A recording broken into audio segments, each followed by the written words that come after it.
Sino ba si Kristo sa buhay mo?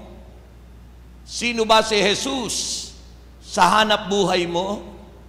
Sino ba si Jesus sa pamilya mo? Sino ba si Jesus sa pamayanan mo? Sino ba si Jesus sa araw-araw ng buhay mo?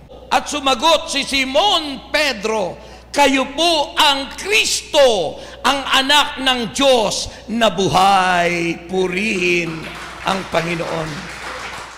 Yung mga panalangin ko'y tinugon. At yun ang nag-encourage sa akin upang ako'y patuloy na magdasal. Na patuloy ako'y gumawa ng prayer request. Na patuloy akong humingi. Bakit? Tumutugon eh.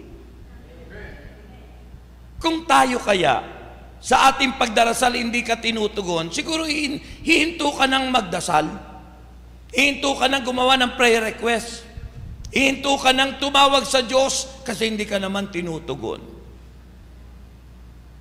At yun ay ginagawa ng mga taong maliit o walang pananampalataya.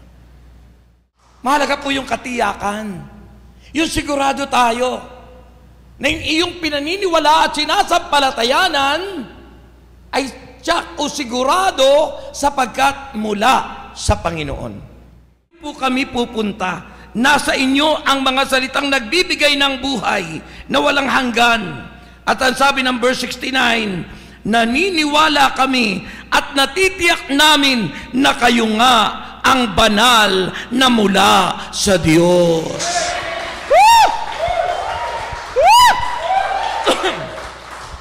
Natitiyak. Nung panahon